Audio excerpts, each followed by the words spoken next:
মাত্র 25,000। আমি তো ভাবলাম তুমি আমার কাছে 50,000 টাকা চাইবে। তুমি কাউকে কিছু বলো না পিঙ্কি। আমি তোমাকে না মাসে মাসে 50,000 টাকাই দেব। খালা খালা টেম নামে ছেলে কথা কার গালাগালি দিচ্ছেন কাকে? আবে আবে আমাকে ধাঁধা বলে লোক কারা? আপনারা আপনারা। আলু যখন টাটকা ছিল তখন বেশি মুনাফার জন্য কোল্ড স্টোরেজ করে রেখে দিলেন, আর আজ যখন আলু নষ্ট হয়ে গেছে তখন তখন জমির দোষ। পিঙ্কি তুমি দেখি ইদানিং খুব সুন্দর সুন্দর ভাবে গুছিয়ে গুছিয়ে কথা বলতে শিখে তো। এনিওয়ে এতগুলো টাকা দিয়ে আমি তোমাকে দেব। ওই রজতটা যদি জানতে পারে তাহলে রজতকে কি বলবে বলো তো? কি বলবো বলে দিন, আপনি যা শিখিয়ে দেবেন তাই বলবো। কি বলা যায় বলো তো? হ্যাঁ তুমি রজতকে বলবে তোমার গলবেলাদারে স্টোন হয়েছে, জন্ডিস কিংবা মারাত্মক একটা অসুখ করেছে, তাই চিকিৎসার জন্য তুই এই টাকাগুলো না আমার কাছ থেকে ধার নিচ্ছ। ওকে ঠিক আছে তাই বলবো। এবার এবার বলুন তো এই মাসের টাকাটা আপনি কখন দিচ্ছেন? আজ এক্ষুনি। তবে কি জানো পিঙ্কি, এই ছোট্ট প্রিয়র কাছ থেকে যারা জোর করে টাকা আদায় করেছে তারা আজ পর্যন্ত এই টাকা কেউ হজম করতে পারেনি। বহুত হজম হয়ে একেবারে মায়ের ভোগে চলে গেছে।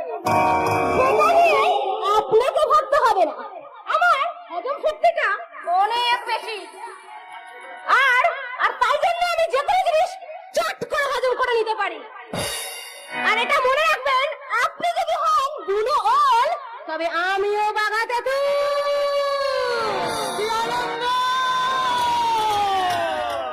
গৌরাঙ্গ তাহলে এসো পিঙ্কি এসো।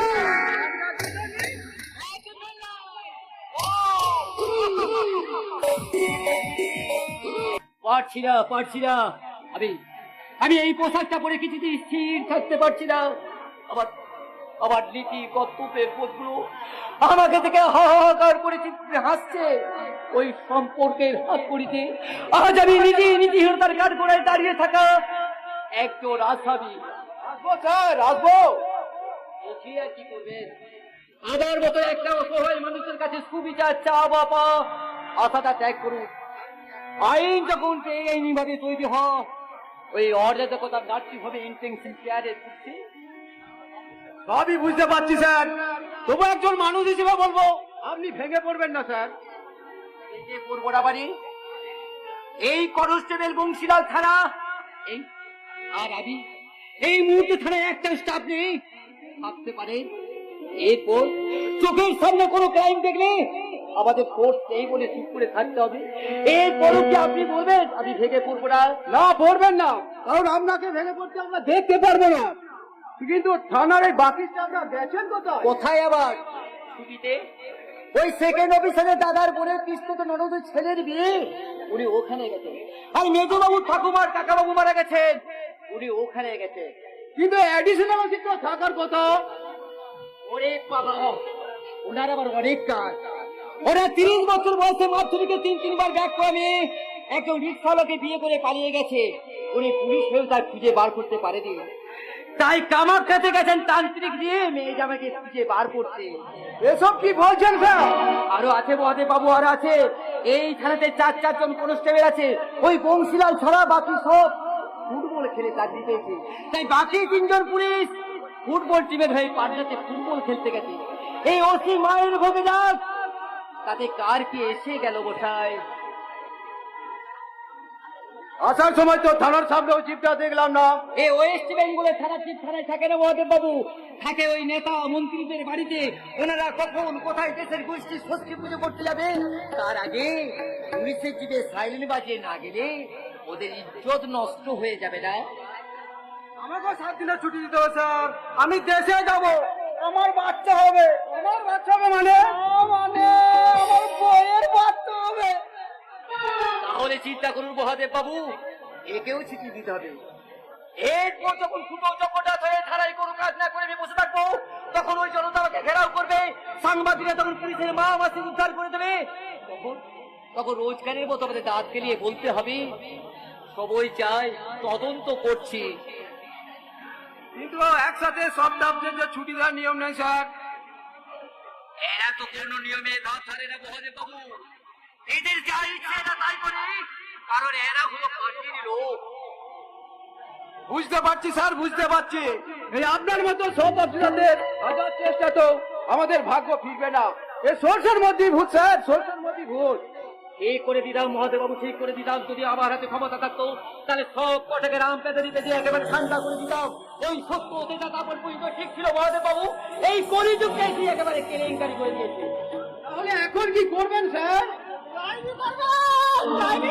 তারপর তারপর ওই শয়তানগুলোকে গ্রেফতার করবে, গ্রেফতার। আপনি আপনাকে কোথায় যেন দেখেছি বলুন তো? ও হ্যাঁ হ্যাঁ, মনে পড়েছে। সেই দিন তো রাস্তাতে আপনার সাথে আবার দেখা হয়েছিল। শুধু রাস্তা কি না, এর আগেও আমাদের দেখা হয়েছিল। আমার দিকে ভালো করে তাকিয়ে দেখুন তো। দেখুন তো ঠিক মনে করতে পারছেন কি না? নিশিগঞ্জ জেনারেল হাসপাতালের ওয়ার্ড বয় বৃন্দাবন কর্মকার। বৃন্দাবন কর্মকার? হ্যাঁ, আজ থেকে 25 বছর আগে ওই অন্তঃসত্ত্বা অবস্থায় আমি যখন ওই হাসপাতালে ভর্তি হই, তখন ওই বৃন্দাবন ছিল সেই হাসপাতালের ওয়ার্ড বয়। নিশিগঞ্জ সহ হাসপাতালের আশেপাশে তখন বাচ্চা চুরি হচ্ছিল, আর সেই রাত্রে আমার বাচ্চাটাও চুরি হয়ে যায়। তাই তো অপরাধের হাত বাড়িয়ে দিচ্ছি। আমাকে গ্রেফতার করুন, গ্রেফতার। কারণ সেই দিন সেই শিশুকন্যাকে হাসপাতালে খাট থেকে চুরি করে ওই শয়তান রজত সামন্তরাতে তুলে দিয়েছিলাম। কেন কেন এই কাজ করেছিলেন? তার জন্য কত টাকা পেয়েছিল রজতের কাছে? টাকার জন্য নয়, টাকার জন্য নয়। আমি এই কাজটা করেছিলাম আমার ওই বোনের ভালোবাসার দিকে তাকিয়ে। আমার ওই বোকা বোনটা ওই রজত সামন্তকে ভালোবেসে ওকে বিশ্বাস করি ওর সঙ্গে জড়িয়ে পড়েছিল। তারপর রজত আমার বোনকে ছিল এই ধরনের জঘন্য কাজ আছে করবে না, এই কাজ ছেড়ে দিবে। কিন্তু মার্কেটে তার অনেক দিবে, আর সেই দিনা শোধ করার জন্যই বোনের কথায় রাজি হয়েছিলে, তাই তো? কি করবো বলুন স্যার? মনটা যে একটু চরম বিপদ বাঁধিয়ে বসে আছে, তা তো আমি জানতাম না। ওর পেটে এখন রজতের বাচ্চা। আমি ভাবলাম এই কাজটা করে দিলে ওই রজত নিশ্চয়ই আমার বোনকে বিয়ে করে ঘরে তুলবে। তাই তো নিজের বোনের ঘর গড়ে তোলার সামনে আমি যে অন্যের স্বপ্ন ভেঙে দিচ্ছি, সেই কথা একবারও ভেবে দেখিনি। যারা সেদিকে সিঁদুর দেবার আগে গর্বে সন্তান দেয়, তারা যে সিঁদুরের মানে বোঝে না, এটা তোমার বোঝা উচিত ছিল বৃন্দাবন। আর তোমার বোনেরও বোঝা উচিত ছিল যে সাত পাকে বাধা পড়ার আগে ঘর বাঁধা যায় না।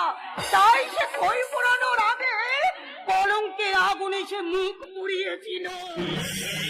বুঝেনি, সেটা বুঝেনি, আর আমিও বুঝিনি। তাই তো অন্যায় কাজটা করছে।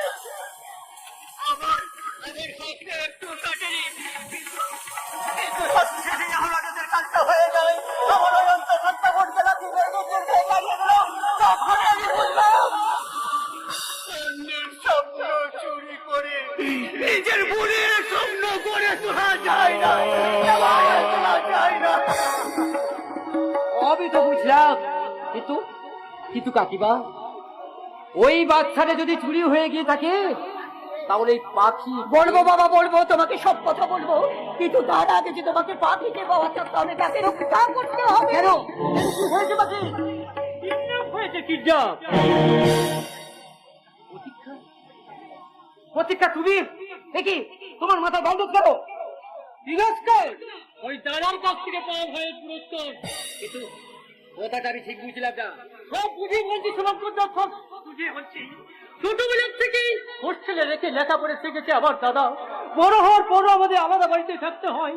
তখন ভাবতাম যে দাদার ব্যবসার প্রয়োজনে আমাদের আলাদা থাকতে হয়, কিন্তু এখন এখন এখন সব আমার কাছে কষ্ট। আমার দাদা একটা ক্রিমিনাল, ওই আমি একটা ক্রিমিনালের ভয়। ওই যত দূর আমার দাদা ওই অন্ধকার জগতের মুকুট ইসলাম না সত্যপ্রিয় ওই তোমার দাদা সত্যপ্রিয়া রজত সামন্ত যে পাখির কিডন্যাপ করেছে, এই ব্যাপারে কিন্তু সম্পূর্ণ নিশ্চিত। আজই আমার পাখির সাথে দেখা হয়েছিল, কিন্তু ওই রজত আমার মাথায় মেরেই আমাকে অজ্ঞান করে দেই, পাখি দিয়ে চলে যায়। আর আমার জ্ঞান ফিরতেই আমি সোজা এখানে এসেছি। শুভঙ্কর, যেভাবে হোক পাখিকে তোমাকে বাঁচাতে হবে। ওকে ছাড়া যে আমি বাঁচবো না। শুভঙ্কর, তুমি যেভাবে হোক পাখিকে বাঁচাও। কি হলো স্যার? আমি চুপ করে এখন দাঁড়িয়ে আছেন কেন? শুভঙ্করদা, তুমি না বলেছিলে আমাদের 4 হাত এক করে দিবে? তাহলে এখন চুপ করে আছো কেন? কারণ আবার কিছু করার নেই বলে ওই সত্যপ্রিয় রজতের বিরুদ্ধে আমি কোনো স্টেপ দিতে পারবো না। শুভঙ্করদা, কি বলছেন স্যার? কেন পারবে না? বলো কেন পারবে না? আমি সাক্ষী দেবো, ওদের বিরুদ্ধে আমি সাক্ষী দেবো। তাহলে তোমার অসুবিধা যে কোথায় তা আমি আপনাদের কাউকে কিছুই বলতে পারবো না। শুধু একটা কথা শুধু জেনে রেখো, ওই সত্যপ্রিয়া রজতের বিরুদ্ধে কোনো স্টেপ নেওয়া আমার পক্ষে সম্ভব নয়। এ আপনি কি বলছেন স্যার? পুলিশের ঠিক যেমন রূপ উচিত প্রতীক্ষা যদি বললে যেমন গান্ধী দিয়ে সারা যায় না, তেমনি ওই অসক্ষম মধ্যে যাচ্ছে বলে একটি ভালোবাসা যায় না। তার চুটে চাই মনুষ্যত্ব। প্রতীক্ষা মুখ সামনে কথা বলো। তাও কত টাকায় বিক্রি হলে ওই রজত বাবু আর সত্য বাবুর কাছে? আমি বিক্রি? তোমার কথা ভুল হচ্ছে প্রতীক্ষা, তোমার কথা ভুল হচ্ছে। ওই রাস্তায় পড়ে থাকা একটা নুড়ি পাথরকে নারায়ণ সেনা বাবা। শুভঙ্কর, এই তোমার আদর্শ? সত্যি স্যার, আপনার প্রতি আমাদের অনেক ভরসা ছিল স্যার। রজিত বাবু, ভরসা আপনারা কেন করেন ভরসা? ওই এদের মতো সরকারি অফিসারগুলোর উপর দিনের কেন ভরসা করে? ওই ডাক্তার থেকে শুরু করে লয়ার পর্যন্ত, পুলিশ থেকে শুরু করে ওই সিভিল ইঞ্জিনিয়ার পর্যন্ত দিনের পর দিন ওই সাধারণ জনতা ভরসা করে। আর ওই সাধারণ জনতাকে কুকুর ছাগল মনে করে ওই সাধারণ জনতার ভরসা খাই সবরাই সার্কিটার চিনতে সাফ করে ফেলে। প্রতীক্ষা, মুখ সামলে কথা বলো। ভুলে যাচ্ছ তুমি একজন অন ডিউটি অফিসারের সামনে কথা বলছো। আমাকে অপমান করার জন্য আমি তোমাকে এক্ষুনি অ্যারেস্ট করতে পারি। বুঝতে বেরিয়ে যাবো অফিসার। আর আপনাদের বুঝতে কিছুই বুঝেন না, সেটা সবাই জানে। আরে আমি তো জানি। যদি কোনো পুলিশ অফিসারের মা বোন রেপ হয়, তাহলে সেই রেজিস্ট্রির কাছ থেকে মোটা টাকা নিয়ে অফিসারটি যাবে। মা বোন রেপ হয়েছে তো এদের কি ওই খোরাকি জলপানির পয়সাটা বেরিয়ে হচ্ছে। প্রতীক্ষা, হ্যাঁ মারলাম। আর এক্ষুনি তুমি এই মুহূর্তে এখান থেকে বেরিয়ে না গেলে আরো মেরে মারহানির মামলাতে তোমাকে আমি লোক ভরে দেবো।